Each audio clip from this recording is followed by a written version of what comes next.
오늘은 이사야 42장 1절부터 4절의 말씀을 상한 가이대와 꺼져가는 등불이란 제목으로 증거하도록 하겠습니다.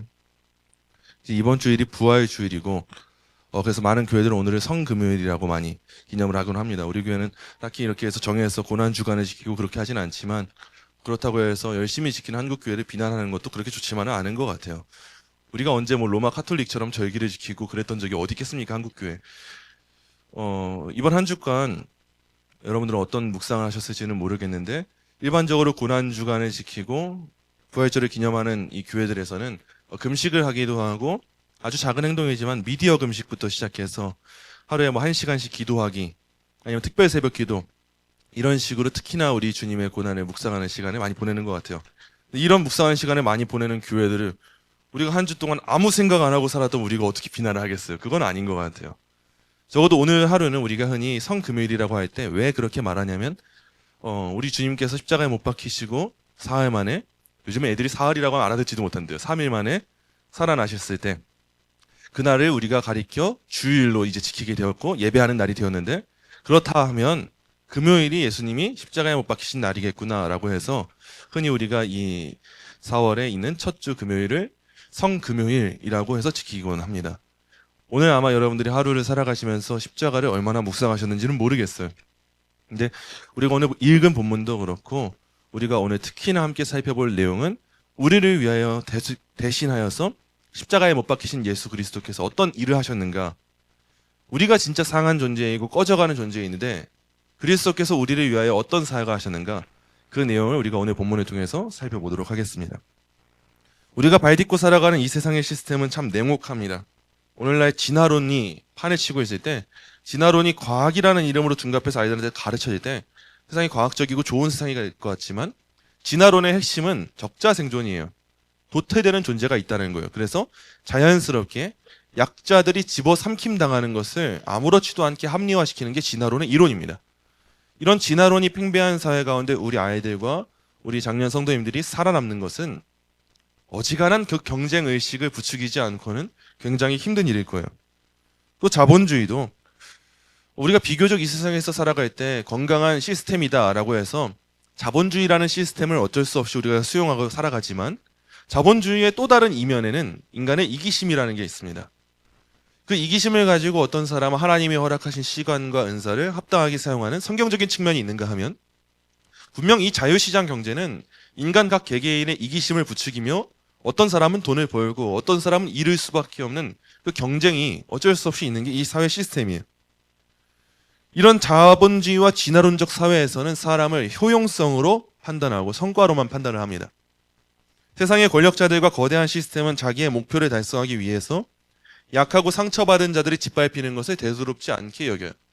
최근에도 이 50대 장모님을 살해해서 캐리어에 넣어서 시체를 유기한 이번 주에 아주 끔찍한 사건이 뉴스에 나왔는데, 그 남편이, 젊은 20대 남편이 원래도 그 아내를 집에서 가정폭력을 했다고 해요. 그래서 그 가정폭력을 볼 수가 없어서 장모님이 그 집에 와서 들어와 살다가 장모님이 맞아 죽은 거예요. 이걸 보면서도 우리가 그냥 단순하게 폭력이 있네 이 정도가 아니라, 이 세상 시스템이 이렇구나를 이해해야 돼요. 내가 좀 힘이 있다 생각하면 언성이 높아지고, 내가 좀 힘이 있다 생각하면 주먹을 휘두르면서, 밖에서 뭐 되는 사람도 아니면서 가장 약해 보이는 사람들 잡아다가 폭력을 일삼는 게 이 세상의 원리예요. 쓸모가 없어지면 가차없이 버려요. 그 장모님을 왜 죽였냐라고 하니까 이삿짐을 싸야 되는데 장모님이 이삿짐을 안 쌌다는 거예요. 그리고 집에서 시끄럽게 했다는 거예요. 그래서 사람을 죽였다고 하는데 이게 말이나 되는 일이에요? 근데 이게 잔인한 세상의 방식이에요. 2024년에 당시 더불어민주당 국회의원이었던 안규백 의원, 지금 우리나라 국방부 장관이에요. 이 안규백 장관이 조력존엄사법을 발의해서 논란을 빚었어요. 조력존엄사법이라고 말을 붙이니까 뭐가 되는 것처럼 보이지만, 사실 의사조력 자살 법안과도 같은 이 법안의 기저에 깔린 사상이 뭘까 했을 때, 사람들이 스스로 선택해서 자살할 수 있도록 그걸 존엄사라고 하는 이름을 붙여가지고, 흔히 지금도 스위스 같은 데 가면은 돈 많이 주고 할 수 있는 게 조력 존엄사예요. 이게 이런 법안에 깔린 기조하는 그 사상이 뭔가 생각해 보세요. 이런 사상 아니겠어요? 고통스럽고 더 이상 사회적 생산성이 없는 생명은 스스로 그 불꽃을 꺼버리는 게 합리적이고 존엄한 권리다. 이런 생각이 사람들한테 있는 거 아니에요? 내가 추한 꼴 보이면서 나중에 죽음을 맞이하느니 사회에서 내가는 가치도 없고 무언가 할 수 있는 능력도 없는데 내 스스로 나의 이 생명을 끝내버리는 게 나의 권리 아니겠어? 이런 생각이 사람들한테 있는 것 같아요. 여러분, 이건 생명의 주인이 오직 창조주 하나님께 있음을 정면으로 대적하는 악한 사조인데, 세상은 끊임없이 이 국회의원만 이런 법을 제정하는 게 아니라 우리 삶의 현실에 우리를 향해서 귓속말을 하고 있는 거예요. 너는 지금 쓸모없어. 하나님이 지금 존재하게 하셨는데 왜 우리 마음 가운데 불안이 찾아오고 우울이 찾아옵니까? 너는 쓸모없어. 세상이 속삭이는 거예요. 마귀가 속삭이는 거예요. 너는 지금 가치 없어. 너는 지금 탈출구가 없어.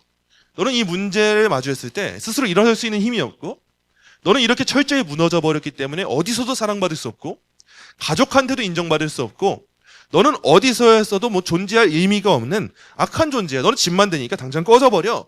사탄이 귓속말을 하는 거예요. 이런 무자비한 무한 경쟁 사회 속에서 우리들이 얼마나 짓눌려 있습니까? 세상은 끊임없이 우리한테 스펙과 성공이라고 하는 가스라이팅을 시전합니다. 이게 여러분 가스라이팅이에요. 사람이 스펙이 있어야 된다, 성공해야 된다. 이게 세상이 우리한테 주는 가스라이팅이에요. 하나님은 우리한테 너는 그 자체로 존귀하다라고 하시는데, 우린 계속 어디 대학 나왔고 어떤 직업을 가졌고 어떤 연봉을 가지고 있고 이 가스라이팅에 속아가지고 그 정체성을 내가 지금 부여하고 있는 거예요. 우리가 열심히 살지 말자는 게 아니라 거기에 모든 정체성을 들여모아 보니까 내가 가치가 없어 보이고, 남들보다 뒤처지면 죽을 것 같은 불안감에 매일 밤잠을 설치고, 영혼까지 끌어모아서 스펙을 쌓고 실적을 증명해야만 살아남는 21세기의 영적 전쟁터를 우리가 살고 있는 거예요. 제가 최근에 산책을 하거나 카페를 가보면은, 저는 이 산책을 할 때 어린이집 주변 다니는 게 재미더라고요. 그럼 엄마들 이야기하는 걸 들을 수가 있어요. 그러면 어린이집 다니는 엄마들한테는 나름의 포트폴리오가 있더라고요. 실적이 있고 성과가 있어요. 우리 애는 일찍 젖병을 뗐고, 기저귀도 일찍 뗐고, 엄마 아빠를 일찍 말했고, 남들보다 기는 속도가 빠릅니다. 이게 포트폴리오예요. 여러분, 애가 기는 속도가 빠른 게 나중에 뭐가 돼요?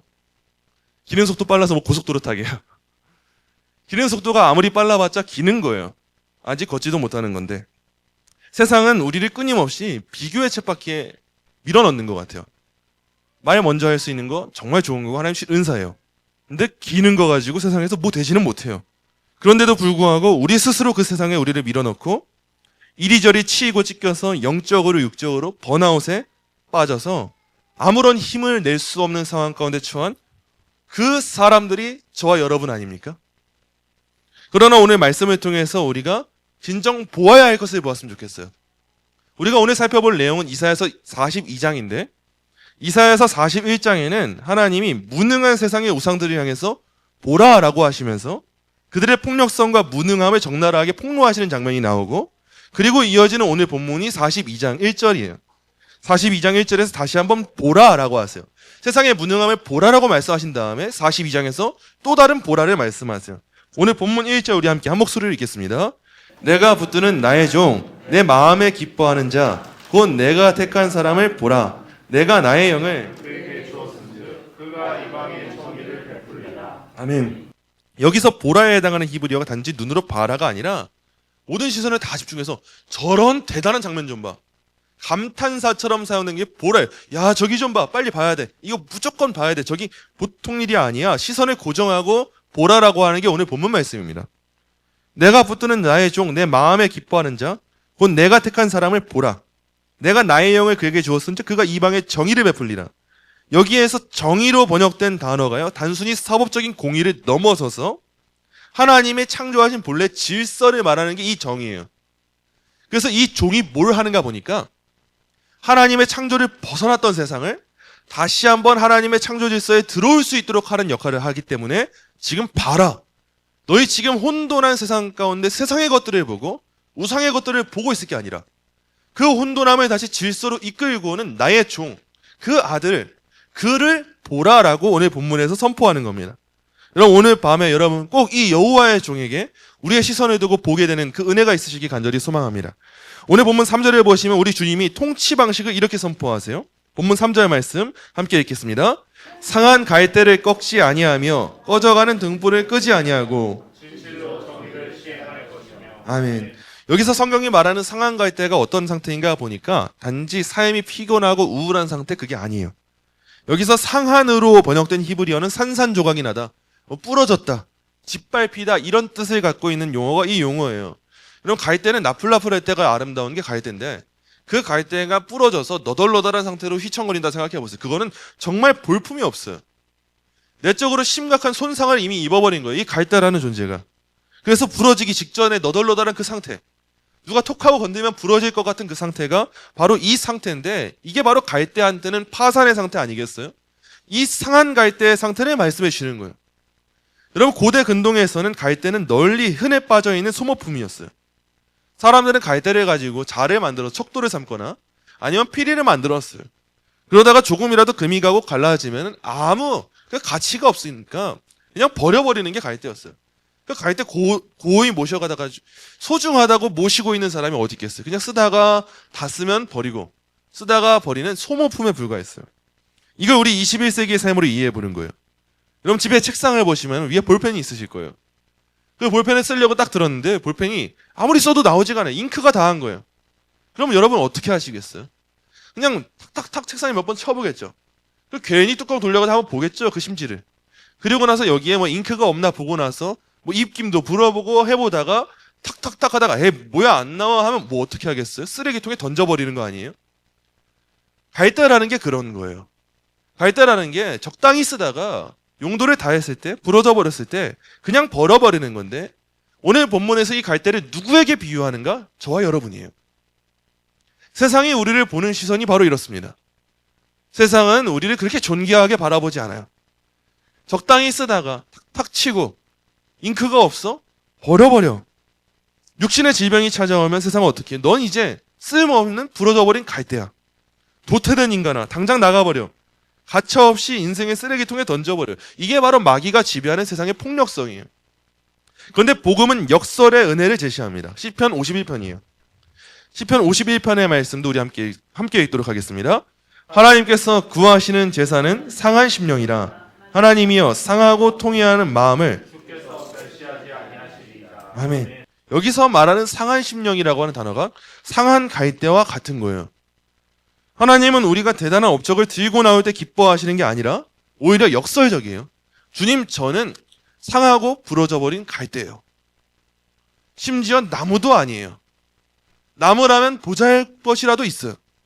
나무라면 조금 지나면 좀 가지가 다시 나든가 이파리가 나든가 효용 가치가 있어요. 그늘이라도 만들어줘요. 근데 성경은 희한하게 우리의 존재를 나무도 못 되는 갈대. 근데 갈대인데 아름답고 나풀버리는 그 갈대도 아니고 상한 갈대, 부러져버린 갈대, 언젠가 휘청휘청 거리다가 꺾여버릴 것과 같은 그 갈대라고 비유를 하는 거예요. 하나님께서 우리한테 원하시는 게 무엇인가? 당연합니다. 단순하고요. 주님, 저는 아무것도 못하는 갈대고요. 주님이 붙들어 주시지 않으면 저는 한순간도 살아갈 수 없습니다. 라고 말하는 그 영적 파산의 상태를, 그 상한 심령을 하나님은 기뻐하신다는 거예요. 어쩌면 저와 여러분은 알게 모르게 나는 꽤 괜찮은 사람이야 라고 하는 생각을 가지고 살아갈지 모릅니다. 내 힘으로 내 가정을 단단하게 세울 수 있다 생각했기 때문에 가정에 문제가 생기면 무너져 버려요. 내 의지와 노력으로 신앙생활을 잘할 수 있을 거라 생각했기 때문에 작은 고난이 찾아와서 무너지는 나의 모습을 보면은 교회를 떠나버려요. 남들 보기에 번듯하게 잘해낼 수 있다고 굳게 믿었던 모습이 나에게 있어요. 여러분, 근데 그런 것들이 우리의 얄팍한 의로움이고 교만이에요. 우리는 해봤자 갈대예요. 뜻하지 않은 인생의 광풍을 맞고 위기를 맞고 단전을 맞고 내 깊은 내면의 추악한 죄악이 드러나는 그 순간을 맞이할 때 그 상함의 시기 가운데 우리는 속절없이 갈대처럼 툭 하고 꺾여버립니다. 한순간에 꺾여버려요. 왜냐? 이미 우리는 너덜너덜하게 붙어있는 갈대였거든요. 아름답게 곧게 뻗어있는 갈대가 아니었고 이미 짓밟히고 부러지고 보잘것없는 갈대에서 누가 툭 건드려버리면 부러지기 직전인데 그 건드려지는 상황이 오니까 아, 나는 진짜 아무것도 못하는구나, 꺾여버리는 거예요. 그리고 그제서야 우리가 뭐합니까? 우리가 진짜 하나님의 자녀라면 아, 나는 나의 스스로의 힘으로는 정말 하나님께 나아갈 수 없는 사람이구나, 정말 지독한 죄인이구나, 우리가 이거 깨닫게 되잖아요. 그 자리를 깨닫게 하는 자리가 상한 갈대의 자리인 거예요. 찬양의 여왕이라고 불리는 미국의 작곡가이자 작사가가 있어요. 페니 크로스비라고 하는 여자입니다. 이 페니 크로스비가 생후 6주 만에 돌팔이 의사의 잘못된 처방 때문에 평생의 시력을 잃었어요. 생후 6주 만에. 어린 아이가. 설상가상으로 아버지마저 그녀가 1살에 불과할 때 세상을 떠납니다. 그래서 이 여자는 평생을 가난과 칠흑 같은 어둠 속에 살아야 됐어요. 육적으로도 영적으로도 실제적인 삶으로도 이 칠흑 같은 삶을 살았던 거예요. 세상 사람들은 이 여자를 보면서 저 아이의 인생은 끝났네. 돌팔이 의사의 처방 때문에 완전히 망가져 버렸고 쓸모가 없는 꺾여버린 갈대야 판단하고 손가락질했어요. 아버지도 없고 어떻게 살아가려 그래. 우리가 지금 시대에야 뭐 홀로 어머니 힘으로 아이들을 키운다고 하지만 이 당시 시대만 해도 쉽지 않은 배경이었기 때문에 어떻게 살아가려 그래. 정말 쓸모가 없어. 회기처분해. 이런 마음을 갖고 사람들이 이 여자를 쳐다봤어요. 아마도 세상의 기준에서 볼 때는 태어나자마자 철저하게 부러져 버린 갈대였을 거예요. 근데 우리가 여기서 주목할 것은 이 페니크로스비의 불굴의 의지가 아니에요. 철저히 부러져 쓸모없는 그 갈대를 끝까지 포기하지 않는 하나님의 열심을 주목해야 돼요. 하나님이 이 여자를 찾아가셨어요. 육신의 두 눈은 닫혔지만 영광스러운 하늘 보좌를 바라보는 영적 눈을 열어주셨어요. 십자가의 은혜로 깊은 상처가 회복되게 하셨어요. 그래서 이 여인이 평생토록 닫힌 두 눈 대신 영혼의 두 눈으로 주님을 바라보면서 수많은 죽어가는 영혼들을 하나님께로 인도하는 역할을 감당하고 수많은 찬양을 8천곡이 넘는 찬양을 만들었어요. 이 여인이 만든 찬양이 우리가 잘 알고 있는 예수를 나의 구주 삼고 나의 갈 길 다가도록 이 찬양이에요. 아무것도 보이지 않고 세상이 무시할 수밖에 없는 상한 갈대의 이 여자를 찾아가 주셔서 만나 주셔서 그 비참한 삶의 자리 가운데 예수를 나의 구주 삼고라고 하는 찬양을 하게 하시고 나의 갈 길 다가도록 우리 주님이 나를 인도하신다라고 하는 이 찬양을 하게 하신 거예요. 여러분, 우리 주님이 상한 갈대를 다루시는 방식이 이와 같아요. 세상은 쓸모없다 말해도 하나님은 그 부러진 갈대를 자신의 가장 아름다운 천상의 멜로디를 연주하는 은혜의 피리로 사용하십니다. 세상이 보기에 쓸모없는 갈대인데, 버려야 될 것 같은 갈대인데 그걸 피리로 만드시고, 세상이 보기엔 탁탁 쳐서 그냥 버려야 될 것 같은 볼펜인데 우린 이걸 어떻게 다시 써 하는데 그 볼펜에 잉크를 불어 넣으시는 분이 우리 주님이신 거예요. 그래서 오늘 본문에서는 그 주님을 보라라고 하는 거예요. 이방신들은 다 쓸모없으면 버리고, 쓸모없으면 다 죽여버리고, 쓸모없으면 들어주지 않는데 우리 주님은 쓸모없는 상한 갈대와 같은 우리임에도 불구하고 다시금 사용하시고, 다시금 채워주시고, 다시금 일으켜주시고, 다시금 그 상한 갈대를 향하여서 너는 살아갈 이유가 있고, 너는 의미가 있고, 존재의 가치가 있어라고 불러 일으켜 주신다는 거예요. 그러므로 여러분 꼭 기억하셔야 돼요. 여러분의 삶 가운데 오늘 당장 아니어도 여러분이 꺾인 것 같은 시기를 마주하실 수 있습니다. 그때를 실패나 저주라고 생각하시면 안 돼요. 세상의 왕들은 그 효용 가치가 떨어지는 우리를 보면서 거들떠보지도 않고 발로 짓밟아 버리지만 우리의 왕은 그런 우리를 다시금 이렇게 세워주십니다. 다시금 사용해 주시는 거예요. 오히려 하나님 나라의 왕이신 예수님은 꺾여서 덜렁거리고 피투성이가 된 여러분의 그 상처를 자기의 피 묻은 그 손으로 어루만져 주시면서 바로 그 자리 가운데 하나님의 은혜가 흘러가게 하세요. 그게 바로 예수님이 십자가에 못 박히신 이유인 거예요. 우리 주님은 이처럼 여러분을 일으켜 세우시는 분이심을 여러분 굳건히 믿으시기를 간절히 소망합니다.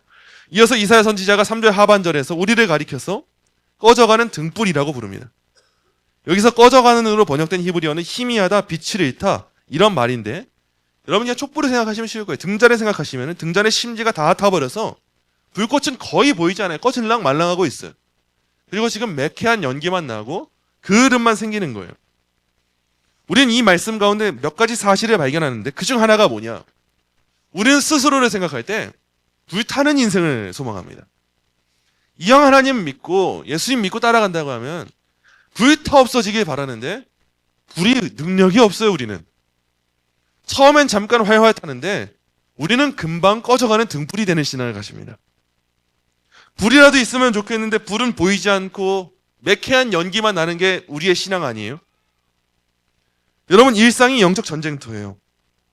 우리는 주님을 사랑한다고 예배의 자리에 나와서 눈물을 흘리는데 문을 열고 세상에 나가는 순간 어떻게 돌변합니까? 세상은 영적 전쟁터가 아니라 그냥 전쟁터예요. 예수님의 시선에 목을 매는 게 아니라 사람들의 시선만 우리가 월화수목 신경 쓰여요. 끊임없이 남들과 비교하고 시기해요. 하나님 앞에 내가 어떻게 하면 큰 상급 받을까를 생각하고 시기하는 게 아니라 내가 어떻게 저 사람보다 신앙생활 잘하지 시기하는 게 아니라 그냥 누구는 집 샀다더라. 누구는 이런 옷을 입었다더라. 가방을 맸다더라. 누구는 이번에 주식이 이렇게 됐다더라. 누구 애는 이렇게 대학 갔다더라. 여기에만 매몰되어 버려가지고 하나님 나라에 대한 가치는 잊고 살아가 버려요. 여러분 이번 한 주 대부분 고난 주간으로 지키는데 여러분 이 고난을 얼만큼 묵상하셨습니까? 고난을 내가 얼만큼 묵상했는가 생각해 보세요. 정말 예수님이 나의 주인이고 그 예수님이 나를 위해 십자가에 못 박히신 것이 눈물 흘릴 만큼 아픈 일이고 그 예수님의 그 구멍난 그 두 손을 볼 때 내가 감히 얼굴을 들고 있을 수가 없겠다 생각하며 고백하는 때가 얼마나 많았어요. 우리가 방금 전에 찬양할 때도 아버지 사랑을 내가 노래한다 고백하고 그 사랑을 고백했지만 과연 이번 일주일의 삶을 돌아볼 때 나는 과연 그 주님의 손에 얼마나 나의 손을 포기했는가 생각해 보세요.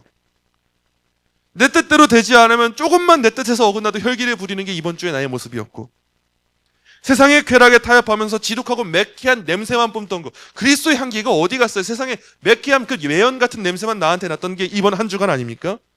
이때 마귀가 이 틈을 놓치지 않고 냄새나는 연기를 뿜는 우리를 보면서 하나님 앞에 참소하는 거예요. 야, 네 꼬라지를 좀 봐라. 빛나는 불꽃은 보이지도 않고 이렇게 남한테 상처만 주는데 너의 사랑하는 아내한테 남편한테도 사랑스러운 말 한마디도 못하는데 네가 무슨 십자가를 가진 그리스도인이야. 하나님이 너 같은 위선자의 예배를 받으시겠어? 찬양 좀 흥얼거리지만 너가 무슨 찬양할 수 있는 존재야. 기도나 포기해버려. 야, 너 TV나 보고 앉아있어. 마귀가 우리한테 이렇게 말하지 않겠어요? 마귀는 끊임없이 이런 가운데 뭘 하는 건가 생각해 보세요. 우리는 지금 꺼져가는 불씨를 가지고 있는데 마귀는 그 불씨마저도 꺼뜨리려고 하는 거예요.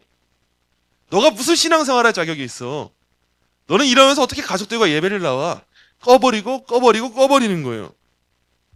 여러분, 이 등불의 기름이 무엇일까 생각해 보세요. 이 불씨가 꺼뜨려지지 않게 하는 기름이 있을 텐데 이 기름이 뭘까 생각해 보세요. 성경 전체 맥락에서 이 기름은 언제나 성령 하나님을 의미합니다. 스가랴 말씀은 이렇게 선포하고 있어요. 스가랴 4장 6절에 이는 힘으로 되지 아니하며 능력으로 되지 아니하고 오직 나의 영으로 되느니라 라고 기록이 되어 있어요. 우리가 꺼져가는 이유가 뭐냐? 성령의 공급하심이 끊겼기 때문인 거예요. 그거는 내가 그 성령 충만함을 구하지도 않았고 성령 충만함의 임재를 경험하지 못하고 있기 때문에 내 힘으로 타오르려고 할 때 연기가 나는 거예요. 불씨는 꺼져가면서. 우리 이전에 봤던 존 버넌의 철로 역정을 보시면은 해석자의 집 장면을 여러분 기억하실지 모르겠어요. 주인공 크리스천이 방에 들어가 보니까 벽난로에 불이 타오르고 있어요. 불이 타오르고 있는데 그 난로 옆에 마귀가 서가지고 마귀는 그 불을 아예 꺼버리려고 차가운 물을 맹렬하게 끼워얹고 있는 상황인 거예요. 근데 희한하게 이 벽난로에 불이 꺼지지가 않고 더 활활 불타올라요. 크리스천에게 이 상황을 해석해주는 해석자가 크리스천을 데리고 벽난로 뒤로 가요. 벽난로 뒤로 가니까 무슨 장면이 나오냐? 마귀는 한쪽에서 물을 끼얹고 있는데 반대쪽에 우리 주님은 그 불에다가 기름을 붓고 계시는 거예요. 그렇기 때문에 그 불이 꺼지지 않고 있었던 거예요. 현실의 고난이라는 그 물을 마귀가 막 붓고 있어요. 죄책감이라고 하는 물을 붓고 있어요. 사람들의 정죄와 조롱이라고 하는 물을 붓고 있어요. 우리의 상황과 똑같아요. 근데 그럼에도 불구하고 우리가 이 물이 아무리 끼얹어져도 우리의 불이 여전히 아주 작은 불씨라도 남아있고 꺼지지 않는 이유가 무엇인가? 내가 잘 지켜서? 아니요. 내가 잘 지켜서가 아니라 그 벽난로 뒤편에서 우리 주님께서 꺼지지 않을 수 있도록 기름을 부어주고 있어서라는 거예요. 여러분 이게 바로 하나님 나라의 위로예요. 우리가 그 성령 하나님의 은혜를 구할 때 하나님 은혜 주실 때가 있죠. 구하는 마음 주신 것도 은혜고요. 근데 우리의 일상을 생각해 보세요. 오늘 하루 나는 얼마나 성령의 충만함을 구했는가? 그냥 이 세상에 살기 바빠서 기도할 시간도 없는데 무슨 성령의 충만함을 구해요? 근데 그럼에도 불구하고 이 꺼져가는 등불인 우리에게 예수님은 지금도 끊임없이 성령의 기름을 부어주고 계신 거예요.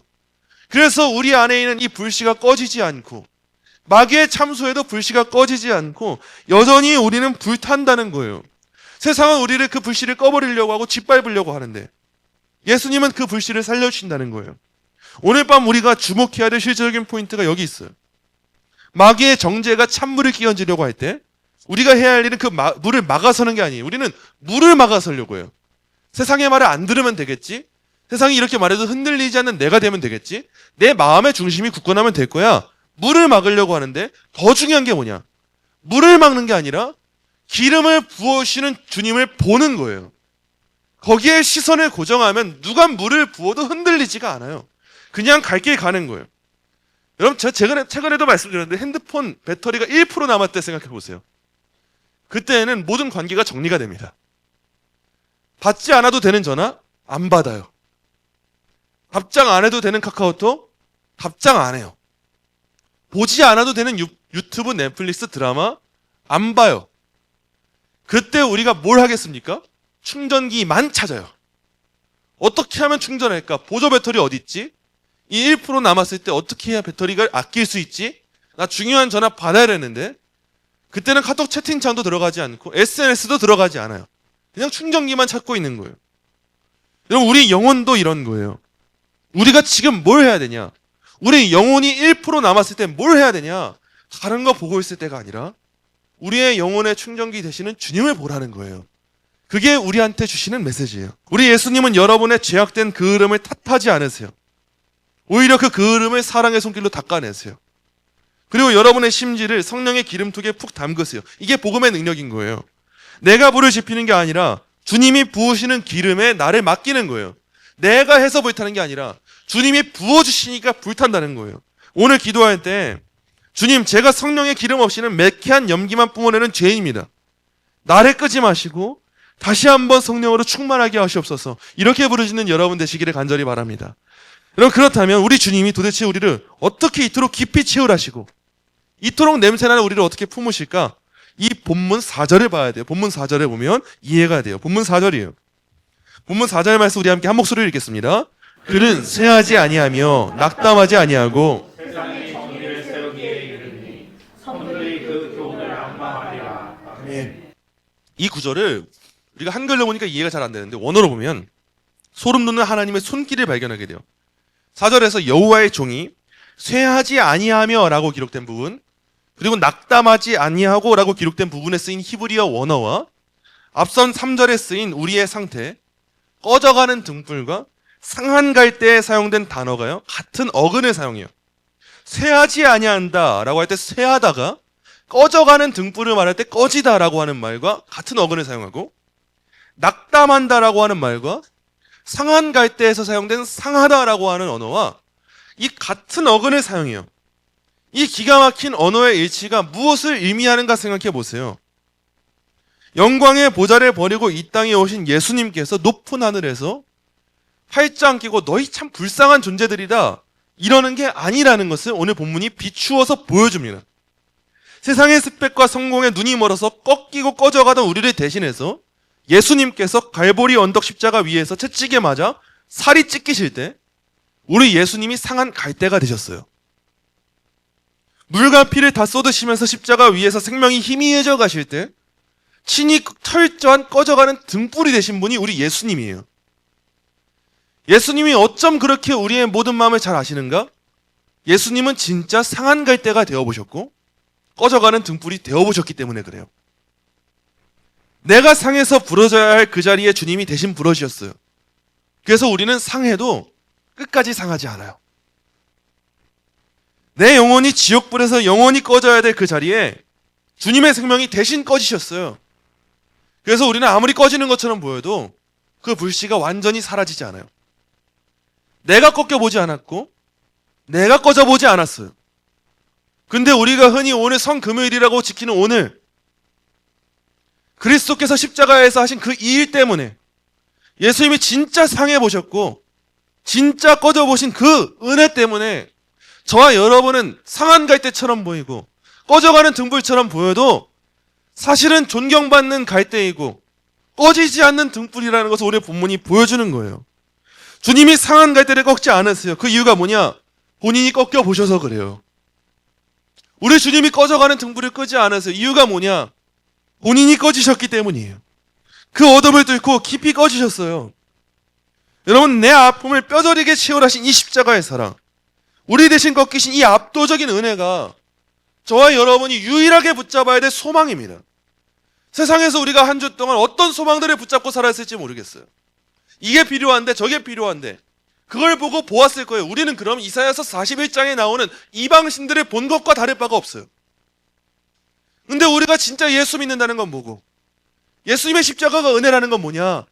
그분이 나 대신 모든 걸 다 하시고 다 하신 그분이 나의 삶을 이해하시고 아시기 때문에 세상은 나를 버릴 때 그분은 나를 버리지 않고 품어주시고 용납하시고 살려주신다. 이 사실을 오늘 본문이 보여주는 거예요. 말씀을 맺겠습니다. 사랑하는 성도 여러분. 오늘 우리는 이 압도적인 십자가 은혜 앞에 우리의 죄악을 자복해야 돼요.